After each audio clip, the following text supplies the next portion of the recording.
Three, two, one.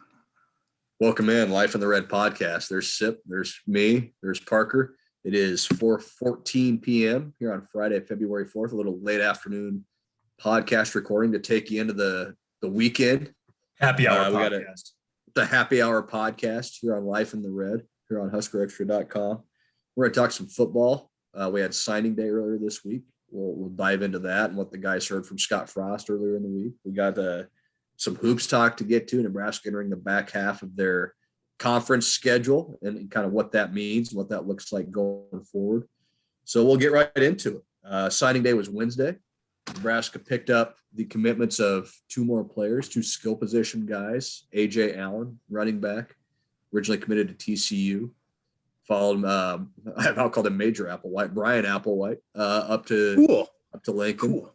Janiron Bonner, wide receiver, also making his way to Lincoln. So kind of a couple last minute, cherries on top of the recruiting class for Nebraska, pending whatever happens in the transfer portal over the next few months. So Frost, you talked about that. I'll let you guys kind of take it over. You've been on it from the start, and I guess just your thoughts on what they did on signing day. Go ahead, Pete. Yeah, nobody was really on Janiron Bonner. That's one takeaway from the week. It was amazing. Like, not very often in this day and age do recruits like get by everybody, basically. And Janiron Bonner got to the day before signing day before there was any reporting about the connection between him and Nebraska. And then the next day he picked Nebraska and signed with them. And as it turned out, he'd been to Lincoln on an official visit the weekend previous, and Frost and Mickey Joseph had been at Atlanta to see him on Wednesday, preceding the official visit over the weekend. And they kept it quiet, I think probably because he was widely considered one of the best, if not the best, remaining wide receiver in the country that was still available in January. And they didn't want anybody else to get any help knowing that he was looking around and available. So they managed to keep it under wraps basically until Tuesday morning, I think. And he picked Nebraska, had interest from a bunch of other schools, but what had been committed to Georgia Tech from April basically into January. And then, A.J. Allen, running back from Monroe, Louisiana, like you said, Baz, was committed to play for Brian Applewhite at TCU and flipped to Nebraska. Still could have gone there. Talked to some people who thought that in some years, he would be an LSU type of guy or a SEC type of guy. And just the way it went this year, Applewhite had a good relationship with him and Nebraska was able to get in on him. So it's interesting, Sipple, just the way that Nebraska stocked up on offensive skill position players, two more on signing day. And, they've got 8. If you just look at receivers and running backs alone, they've got 8 guys in this class between transfers and high school players. Yeah, they loaded up. It looks like they got they have 7 scholarship running backs. Yeah, right now. Right. Yeah. Yep. Total, which is a little heavy. And that might work itself out a little bit in the spring or before the spring. Maybe not. I mean, you can carry 7. The receiver group. Yeah. What I've been saying is this: when Nebraska lines up in Dublin, if that game goes off, which I expect it will, there's just going to be a lot of skill players out there that weren't out there last year. Yeah. Trey Palmer, Isaiah Garcia Castaneda, they'll be in the rotation. I wouldn't be surprised if a freshman ends up in there, DeColdis Crawford or Victor Jones. Victor Jones probably has a better chance because he'll be here for spring. Yep. He's got he's a bigger receiver. I mean, if you just want to continue in that vein, Thomas Fedoni would be a new face. He'll be out there. He played a little bit last year. Travis Vokalek's out during the spring, which Frost revealed on Wednesday. So you'll see Fedoni in the spring. You'll also see him in the fall. And then at running back, I don't know. I don't know who your starter is. Ramir Johnson's a leading returning rusher, and I like him. But they brought in some guys, and I think Anthony Grant is the guy you'd look at first, the transfer from New Mexico Military Institute. Yeah, that's right. That's right. Roswell, New Mexico. Big numbers for the best junior college team in the country. He's 5'11", 200 plus. So you could see a whole bunch of new dudes out there. It's sort of amazing, and then a revamped offensive line too. Yeah, and by of the way, course, a new quarterback as well. Yeah. Oh yeah, thanks, Baz. Yeah, by the way, Casey Thompson. How could we forget? Well, that's the narrative, at least, Simple. That's the narrative that it will be. Yeah, I gotta. Yeah. It might. There's some people that aren't big into narratives out there. Yeah. Is that your narrative, or is that your narrative? Rusty doesn't like all the narratives that are out there. But I think they brought him in to start, and maybe Logan Smothers or Chubba Purdy or Heinrich Haarberg could beat him out. I wouldn't expect it, but you never know.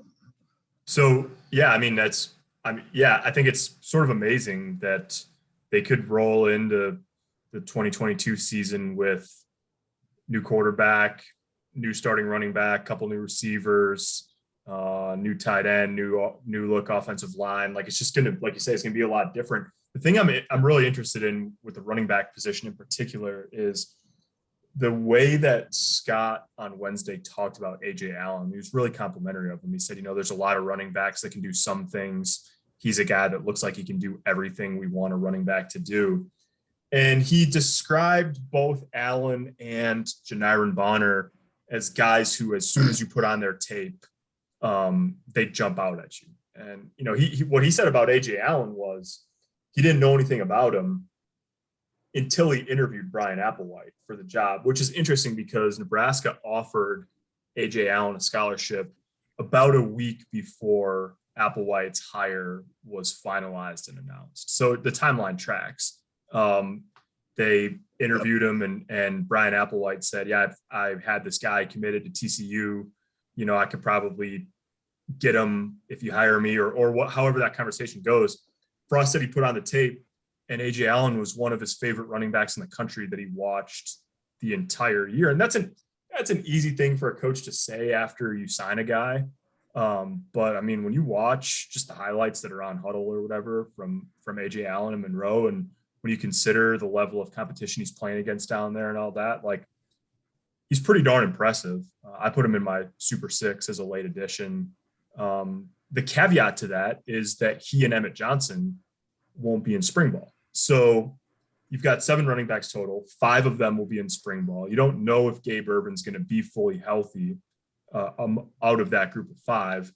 So, and then however it goes in spring ball, whether all 5 of those guys come through and feel good about where they are, or if somebody leaves or whatever, then you add AJ Allen and Emmett Johnson to the mix going into the summer as freshmen. It's just going to be a very interesting group from now all the way through till, the season starts, really. I would say this. If you're a running backs coach and you're looking to move up in the world and you have a guy like AJ Allen that you're recruiting and you can go to a coach and say, if you hire me, I got this guy. There's no doubt. I know there's no doubt that helped Applewhite.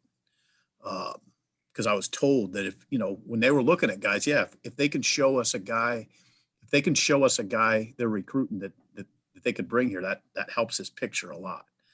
And I bet that helped Brian Applewhite quite a bit, especially with the timeline you laid out.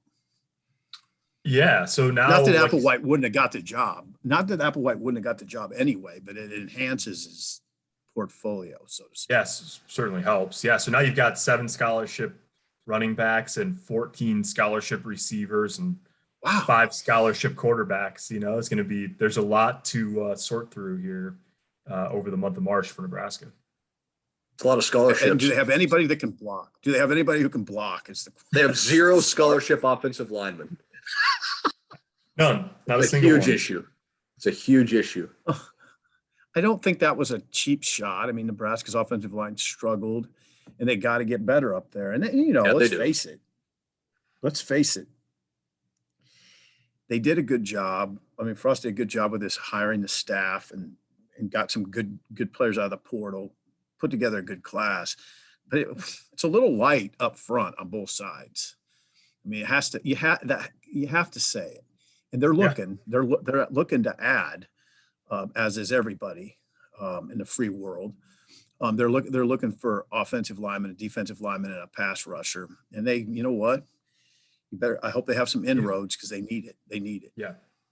Okay. Simple. This is not, I mean, they don't need to know the answer to this question on February 4th at 4:24 p.m. But I'm going to ask it to you just to illustrate what's going on at the position group right now. If I were to ask you to put together right now, like who would Nebraska start? Who would be the starting five on the offensive line?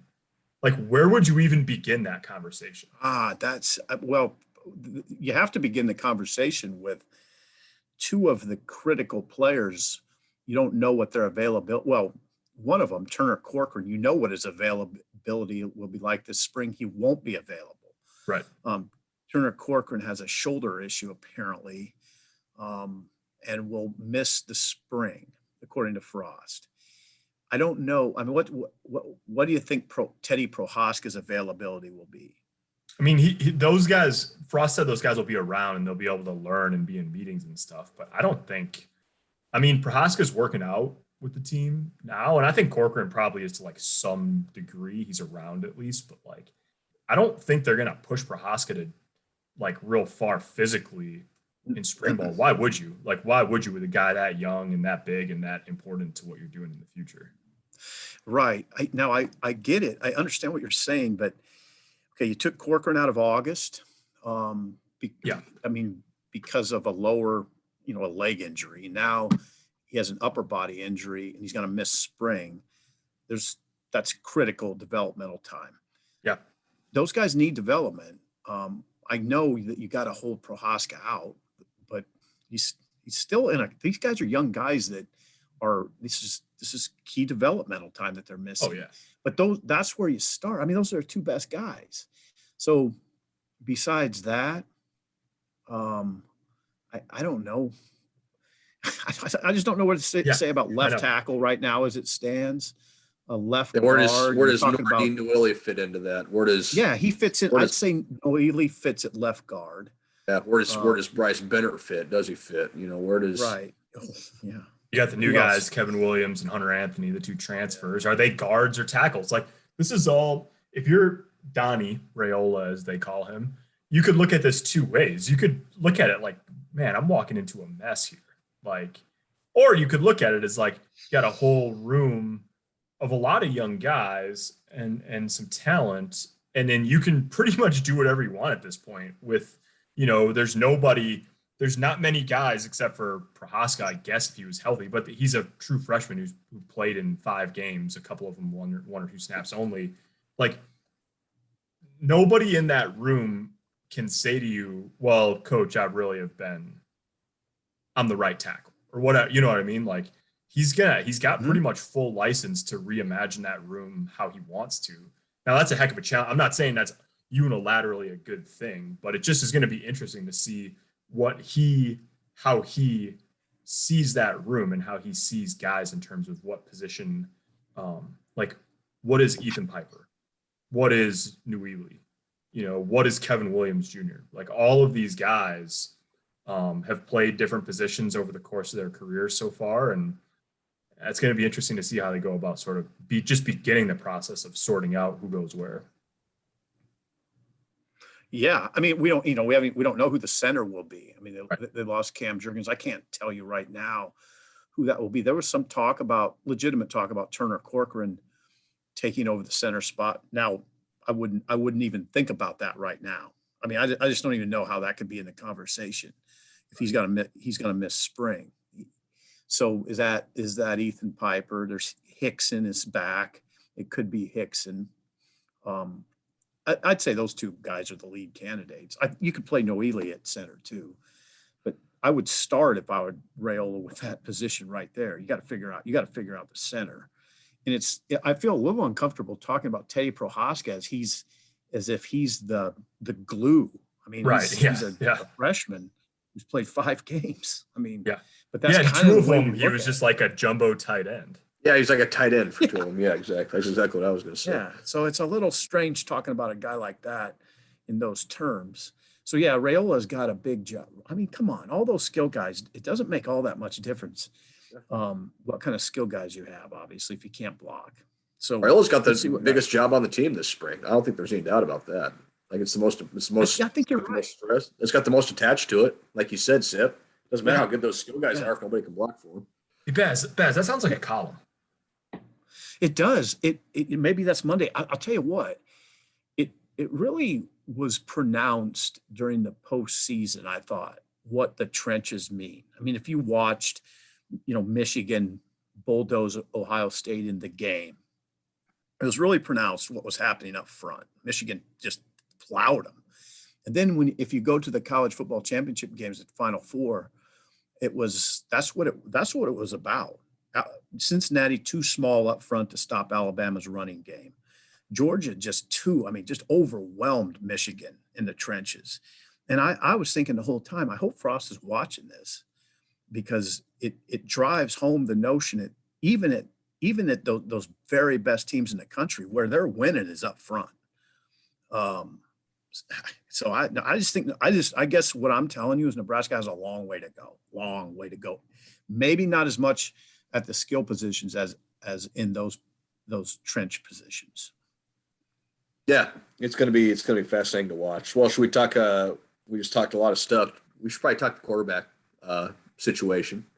Now that that's kind of all sorted out, Frost talked about it some. We kind of touched on it already a little bit with the narratives and the things like that. But Casey Thompson, Chuba Purdy, Henrik Harburg, Logan Smothers, all competing for that starting job. And Frost made it pretty clear in his press conference. They told the guys they brought in they were planning on bringing in more than one transfer quarterback. They're going to let them battle it out. I guess I'll ask you, Parker. What'd you make of those comments and kind of what Scott said the other day? Yeah, and it's interesting because Charles Thompson, I think, told Sipple roughly the same, or maybe it was Casey in the NIL interview that he did. Where, Nebraska made it clear from the outset that they were going to take two, and I think they talked with both Casey Thompson and Chuba Purdy about that in the recruiting process, and it just sets up a fascinating sort of the way I've described it is it's sort of a cascading series of decisions. Like the first one is, does Casey Thompson, like a lot of people expect, win the job? And then if he does, then the second question is, how does the pecking order shake out behind him? Because you're not only is it like who goes in the game if his helmet pops off, but you're looking at it to some degree as like who's putting themselves in pole position for the post Casey Thompson era, whenever that is, if it's 1 year or 2 years or whatever. So then you got that. And then 3, once that pecking order, at least initially, is sort of set, or you have an idea of who the next guy and the next guy behind Casey Thompson in this scenario are, then what happens to the guys that aren't in that group? I mean, it's one thing if Richard Torres, who's just been on campus for 3 weeks, true freshman, coming off a knee injury that ended his senior year, like, okay, if he ends up number 5, like, yeah, you'd sort of expect that at this point, just because he's been hurt and he's just getting to college and, not quite as extreme as Heinrich Harburg, but he didn't play against great competition at San Antonio Southside, sort of an under, recruited part of Texas. And so if he's at the back of the pack, yeah, I mean, you might sort of expect that. But what if it's not him? What if it's Smothers, or what if it's Purdy, or Harburg for that matter? So all of that, not only does Nebraska hope probably, if you could give them the truth serum, that Casey Thompson grabs the job and runs with it this spring. But you also have interesting decisions right away because of the numbers and the good numbers, strong numbers they have now at the position about what happens down ballot, so to speak. Yeah, what happens? I mean, there's a lot of things that go through your mind right now because they're changing the offense. They have to, they have to communicate all that to the quarterbacks. Can they do it all at one time? Is there more? Do some quarterbacks get a little bit more time than others? I mean, I think with Whipple, how does Whipple do this? I mean, he's got to communicate the offense at every step to those guys first. Well, he's the quarterback's coach. So how, I guess they have quarterback meetings. I just like to see what that whole picture looks like right now. I'd love to be over there for the meetings to see who. I mean, I imagine Whipple's leading the meetings. How forceful is he? Who's chiming in the most? What's the quarterback picture look like as it relates to all that? I keep saying this. It's got to feel like fourth down every day over there right now. I think. I mean, there's just so much to do. And Frost said that it's going to take a long time, and it's a lot. Frost laid it out really well. It was interesting. Yeah, Think about all the line calls for the different formations, the language changed. I kind of try to marry the language of Whipple's system with Nebraska's. There's sign language to learn. There's a lot. That's a lot. That's a lot to think about. Yeah, that's called a segue, folks. And that's, I think, kind of the next thing we need to get to here is just the nature of the challenge. Spring ball starts in 3 weeks, roughly, give or take. You got that. Then you scatter for the summer, and then you're back, start working out beginning of August. So is it beginning of August, Parker, or is it in July with the early? It'll be, since they play on August 27th, they'll start camp late July. There you go. So yeah, I mean, not a lot of time, like you guys were just talking about, and that's besides everything else, besides figuring out your O-line and who's going to start and who's going to play where. It's the challenge of putting this all together, and Scott kind of talked about that as well. Just having the meetings and kind of maybe hinting that it's obviously going to take some time and learning a new language and all that, and that's kind of the underlying theme to all this. Is Nebraska's got a real challenge on its hands to figure this out, and not a lot of time to get it done. Yeah, you alluded to truth serum. I imagine if you gave truth serum to Frost, he might tell you this whole Dublin. I mean, with all due respect to the Dublin Convention and Visitors Bureau, I don't know that this is the perfect time to take your team to Dublin. With everything going on, I guess it could be fun and all that, but week 0, I don't know. I think you'd prefer to play sort of a lightweight in the first week of September. That's what I'd say. Am I wrong? No, not at all. I don't like to rain on the big Dublin parade. I mean, I guess it'll be fun, but that you see what I'm saying? Yeah. No, absolutely. You'd probably rather play Dakota. Western Carolina than play Northwestern across the pond. Exactly. Yeah. Exactly. I know. It is interesting. One of the things we won't really know except for maybe over the summer and when camp starts, depending on how much guys are willing to share. And there's a lot of new guys too, so that's part of it. But I wonder for a guy like for Logan Smothers or for Ramir Johnson or Xavier Betts, I wonder how much different it's going to be. One of the things that Frost said in December, and he sort of reiterated, I thought it was interesting. He didn't make a big point of making this distinction on Wednesday, but he did make it. He said the coaches have a lot of work to do. The coaches have a lot of work to do to marry the language and all that. And then what he said was, and the players will have some new things to learn too. And so what part of what they're trying to do is take all of these new ideas. This is the way I understood it. And Mark Whipple sort of made mention of this in December. Some things are going to be called what Mark Whipple's always called them.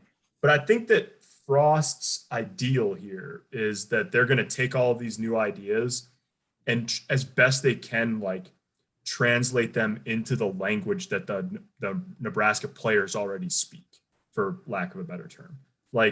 If something was called this and it's related to that, then let's put it in that family of what the calls have always been.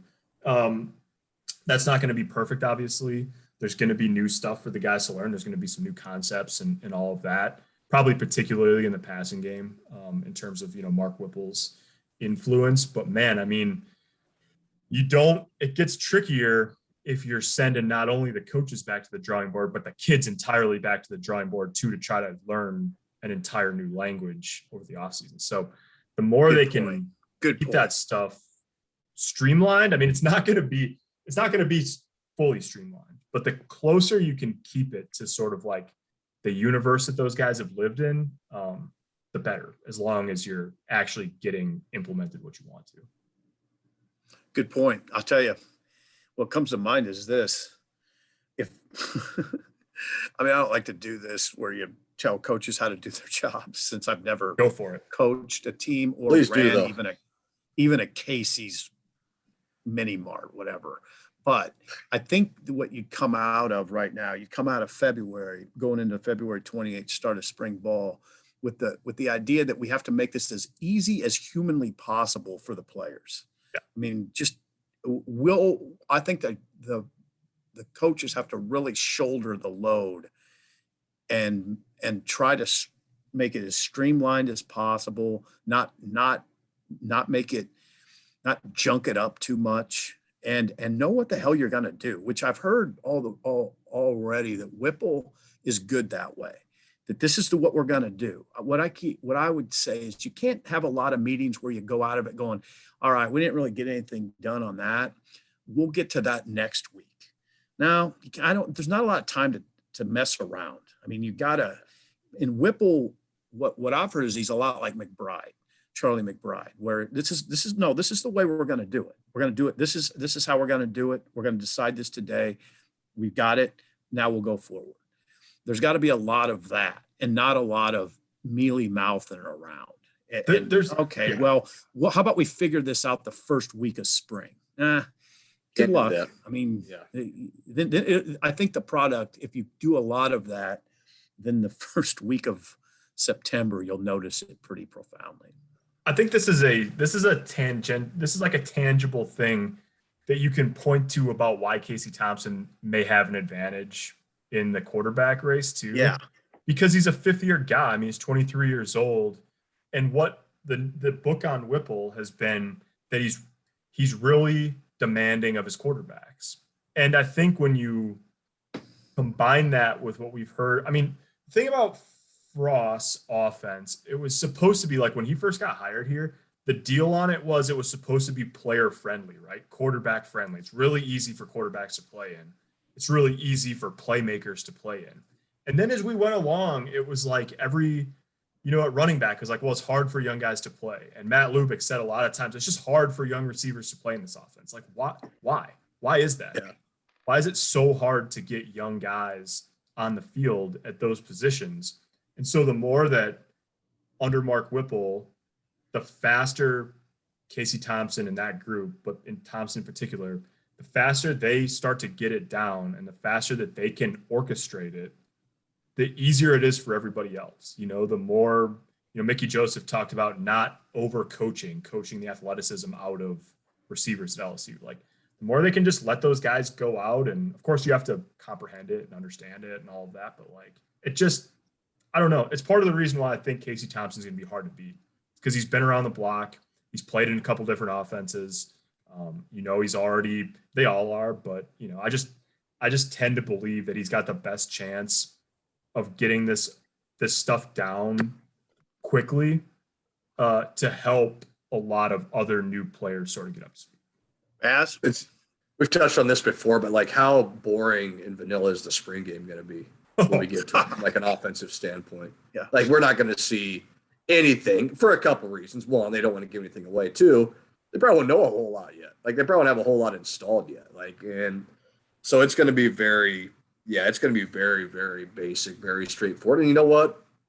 It's not the worst thing ever either. If you get really, really good at a few things early on and you can run them with confidence, it's not so bad. That's almost as good as having 100 different things you could do. They should just bring back Adrian and Austin Allen and run the other old offense. Yeah, that's what they should do. You're going to throw 15 like pop passes to Austin Allen in the spring game. Yeah, Baz, you're right. Inside zone and 4 verticals. Yeah, the thing is so like the listeners and readers understand, Baz, you're right. It'll be vanilla, and along those lines, my guess is we won't see much at all this spring, right? I mean, no, I don't think so. And I'm not saying that in any kind of with any malice or anything. I mean, if I were the head coach, I wouldn't let the reporters see it either. Well, it's how many days is it going to look bad is the thing. Like how many days are they going to be on the That's a good practice field point. and the ball's all over the place and guys are running into each other and whatever, and they're not getting the Yeah. signals or whatever. Like there's going to be Yeah. a lot of that. I mean, there just is, and that's again no knock on anybody, but No, we've seen there's that before, Baz. We've seen it. When Callahan came here in '04, he let us, and God bless him, he let us watch all of spring. We could watch every single practice, every minute of every single practice. I mean, it got to the point where I didn't even go. It was old. I mean, after about 5 of them, you're like, all right, I've seen enough practice for about 3 years here. But it was very just what you said, Baz. At first, it was a sort of a nightmare. Like yeah. they had a quarterback. I don't even want to name him because I respect him so much, trying to run the West Coast offense that didn't fit it. And I always tell the story. I was standing along the chain link fence in Memorial Stadium, and DBs kept running back balls, intercepted passes, and I thought it was an interception drill. I was like, okay, this must be a drill, right? And the guy next to me was like, no, Simple, that's not a drill. I mean, they're just taking back interceptions. Um, yeah, it was a bad deal. And that quarterback that year, I think he threw 16 of them. I mean, it was a rough first year for Bill. But Baz, you're exactly right. Those first few practices were sort of like a disaster, you know? Yeah. Yeah, I mean, that's just part of the learning curve. And again, like there's value. Like there's value in being vanilla, right? Like there's value. And how many times do you hear coaches say, how many times do you hear the staff say it last year? Like we need to be really good at a few things. We need to be really good at inside zone or whatever it is. Or we need to be really, really good at this so we can go to it when we need to it. There's value in that. Like there's value in having those basics down really, really good too. So when you do get in the game, you can fall back on your training and your practice and all that stuff. So absolutely, yeah, it's going to be vanilla. It's going to be ugly, but there's also going to be some value in that too, as you kind of learn that stuff as these guys go along. It's also not like they're going from I mean, I can't sit here and tell you for sure exactly how extensive the makeover is going to be, but a lot of it's communication. I mean, it's not like they're going from the single wing to the, fun and gun, like they're going to hang their hat on they're going to try to do some of the same stuff in the run game. Maybe not quite so much quarterback stuff, but Frost, he's been consistent in what he wants to do in terms of the read stuff and inside zone and all of, so a lot of it's going to be like how much different is the way that Donovan Raiola teaches finding your landmark for a guard in the zone game compared to what Greg Austin did. And what changes does Brian Applewhite want to make to the running back's footwork and how he's, processing what's in front of him in the run game compared to how Held did it. Like that is that and the language stuff. Like that's really what we're talking about. I mean, it's not going to be a full on, everything's different. Left is right and dark is light and all of that. But yeah, it's going to be there's a lot of work to do. There you go. Good job. Hoops. Good job. Speaking of a lot of work, let's talk about Nebraska men's basketball. Hosting Northwestern tomorrow, noon tip, Pinnacle Bank Arena. Kind of the second half of Nebraska's season after a brutal January. They're, of course, 0-11 in the conference, 6-16 overall. Coming off a tough, close loss at Michigan in a game. They played well enough to win for the most part and just lost the game at the end. And that happens sometimes. You play well enough to win and you don't win. But I'm writing about this for my game advance tomorrow. Tomorrow's game is kind of the start pending the rescheduling of the Ohio State game that got postponed earlier this year. They have 8 games left in the season. And 7 of those games come against teams in the bottom half of the Big Ten conference standings. You look at Nebraska's schedule so far, they've played 0 teams in the bottom half of the conference standings to this point. They've played all the big guns so far. And some games have been close, some games they have not. And I'm not saying that Nebraska's got a gimme left on the schedule or anything, or they're going to win tomorrow or anything like that. But tomorrow kind of starts this stretch from now until that season finale against Wisconsin, where you've got some games you have a real legitimate chance at winning. And you get 2 of them right out of the gate at home in Northwestern at Minnesota. But this is kind of the chance for Nebraska to pull something out of this season. And look, they're not going to the NCAA tournament or anything like that. We know that, but they've got a chance to salvage something. And as simple as I said before, they've got a chance for Fred Hoiberg to give Trev Alberts something to think about as this season goes on. Yeah. Yeah. Bass, you know what? And I know, there's always that danger of damning somebody with faint praise. But one thing that you would say is they haven't unraveled. No, this team, it hasn't unraveled. It hasn't gotten weird. You haven't gotten guys leave. You haven't, you don't see anything really untoward on the bench. You're not seeing, if there's infighting, Fred. I mean, one thing Fred, I think is really good at is just his even keel. It kind of keeps I know when stuff goes on, I've heard this about Fred, that he doesn't show day to day what you see on the bench and what you see, Baz, at your press conferences. That's Fred, because he doesn't want to affect people around him. Where a guy like me will make everybody miserable around him. Yeah. Yeah. Yeah. We know. Yeah. Really? We're well aware. We're acutely aware of that. You want to probe that any deeper, or do you want to just? Yeah, you want to talk about that a little more? I got some feelings I'd like to get off my chest, Sip. Okay.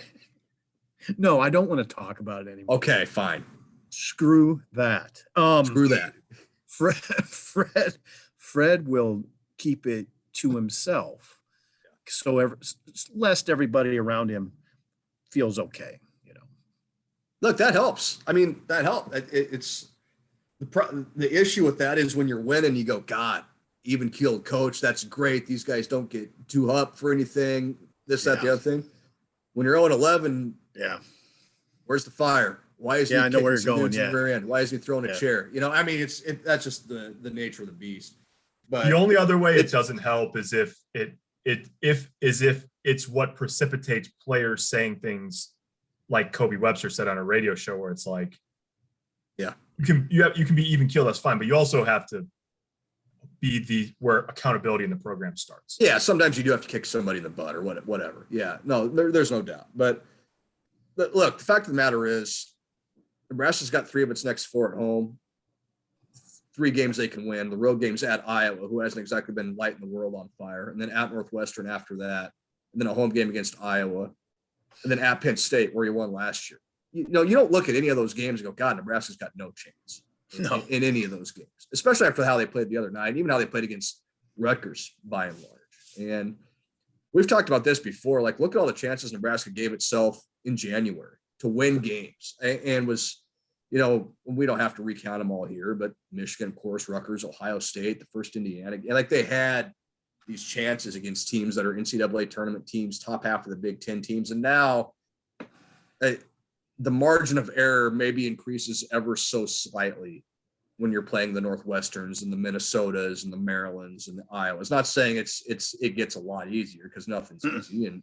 But Nebraska, if it continues to play like it has, if it plays like it did against Michigan the other night, it's going to win some games. I mean, it just is. They played too good the other night to not win games if they played like that. So the margin for error is bigger. The team, like you said, Sip, it hasn't fractured. They play hard. And Fred said today, they still show up to practice and want to work, and all these, that it seems to be in a decent spot considering where they're at record-wise. So look, they've got a shot here. They've got a shot to win some of these games down the stretch. We'll see what it looks like, of course.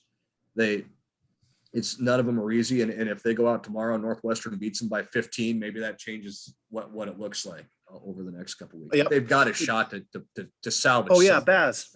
People will tell you, people that maybe are a little more casual in following this team will say you're crazy if you think they're going to win 4 or 5. But if you're watching it closely, you're not crazy. I mean, I half expect it, and I don't feel weird saying it. Now, I've said it a lot. I will say this. I've been saying they're going to break through, and it never happened. So people are like, yeah, right, simple. But I'm the schedule is markedly easier. They're playing well enough to break through. Now, Northwestern will be tough. They're disciplined. They're really well coached. I imagine it'll be a tight game. I love Nebraska against Minnesota, because I don't know if Minnesota can come in here and generate enough offense to beat Nebraska. I love them. I love Nebraska against Minnesota. From there, I don't know. I'd have to look at it a little closer, but yeah. And, we got to mention Bryce McGowan, who's, I mean, Andy Katz on the broadcast the other night against Michigan was pushing pretty hard for him. Was it Michigan or was it the game? No, it was the Rutgers game. I'm sorry. It was the Rutgers game last weekend. That he was pushing hard for McGowan's to be freshman of the year. Andy Katz on the broadcast. So, and I think, yeah, I mean, he scored 20 plus in 4 straight games. Baz, what do you think? I'm going to read you something right out of Seamus McKnight's game notes here that kind of makes a pretty good argument for him. Over Nebraska's last 7 games, Bryce McGowan's is averaging 20.1 points a game, shooting 45% from the field, 38% from 3-point range. He's got 4 straight games, 20 points. He led the team in rebounds and steals the other night. Like, he's putting up player of the year type stats, freshman of the year type stats over these last 7 games. And he is. I mean, and you can't argue that. Problem was, he wasn't doing that the first 14 games of the year, 15 games of the year. It took him some time to kind of adjust. The talent, the raw skill is undeniable, and we saw that. Oh, I think. God, yeah. Yeah, I mean, but it took him some time to figure out that you've got to handle the physicality, you've got to handle the bumps and all that sort of stuff that comes with playing big boy basketball. And he started to do that, and he started to realize that a lot of nights he might be the best athlete on the floor. And there's something to that no matter what your record is. When Nebraska takes the floor, they've probably got one of the best 2 to 3 players on the floor every night. And yeah, that gives you a chance.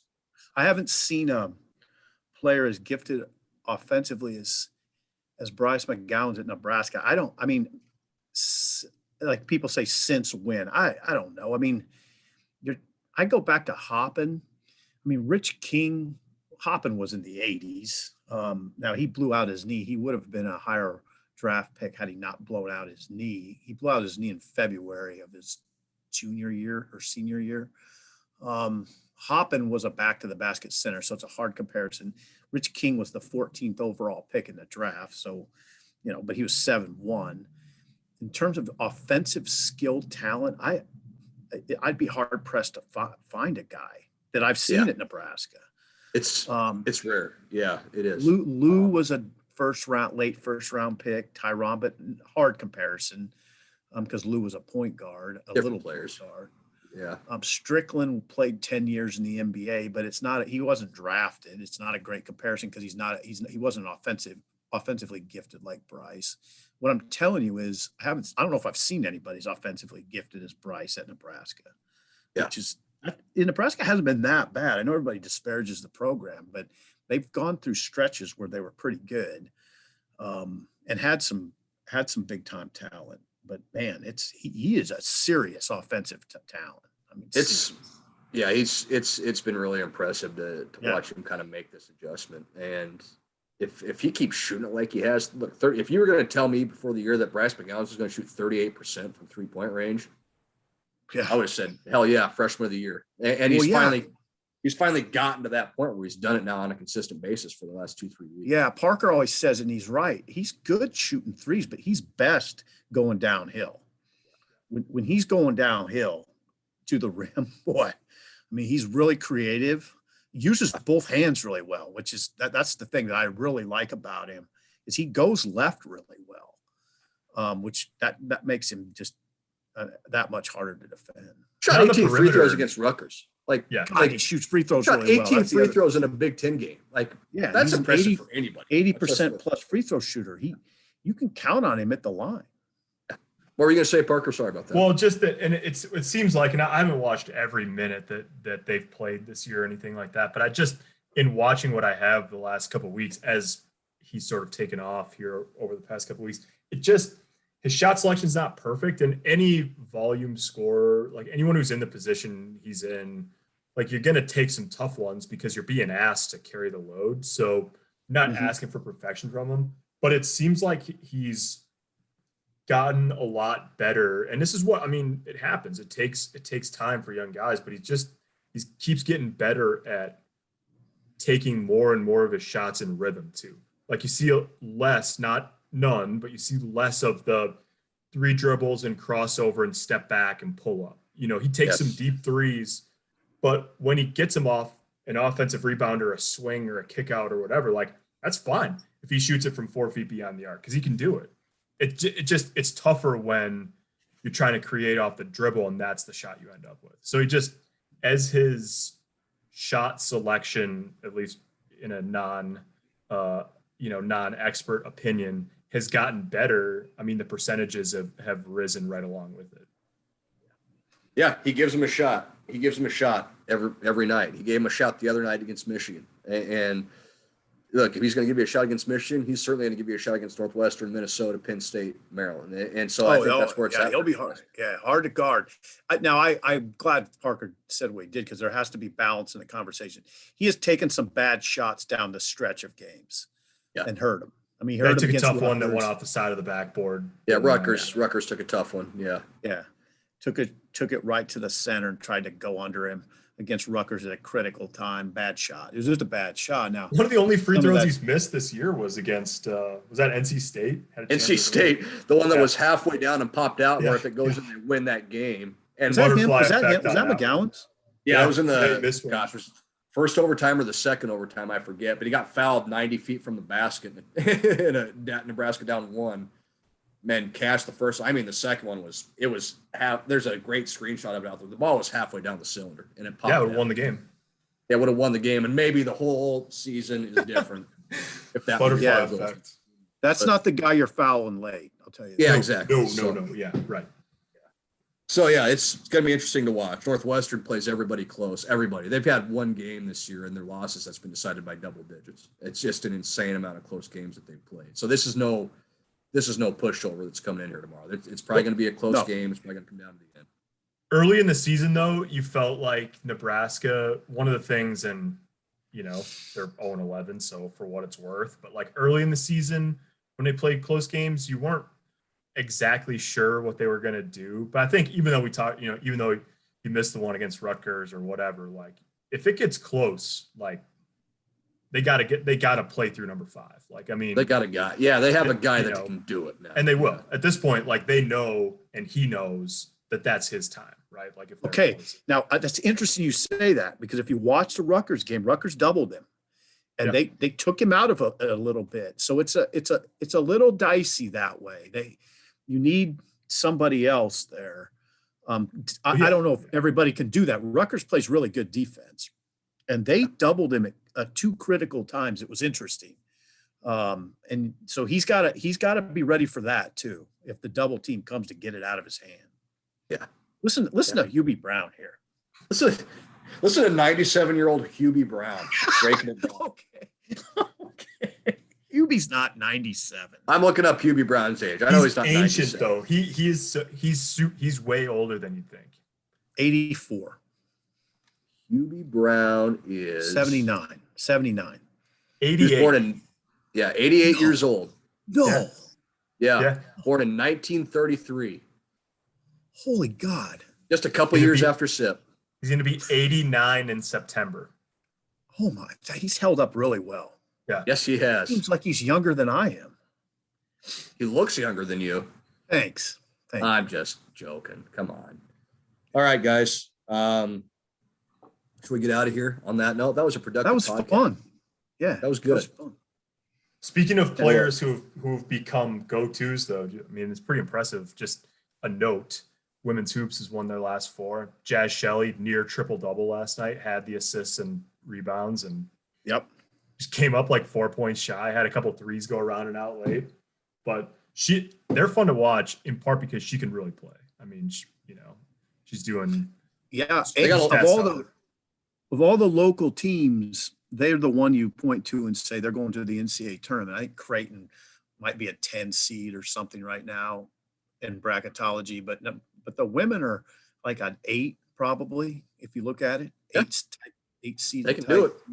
Yep. They're going to the NCAA tournament. When they play well, they can play with a lot of teams. I watched them take Michigan to the woodshed a couple weeks ago in PBA. Michigan's no slouch. So, yeah, Yeah, like you said, Jazz Shelley's been great. Alexis Markowski has really come on. Allison Widener from St. Francis has really come on. They're playing really good basketball. They've got a chance to do something special this year. So, speaking of special, that's going to wrap up this special podcast with my special friends, Parker and Steve. We'll talk to you guys next week. Until then, thanks for watching.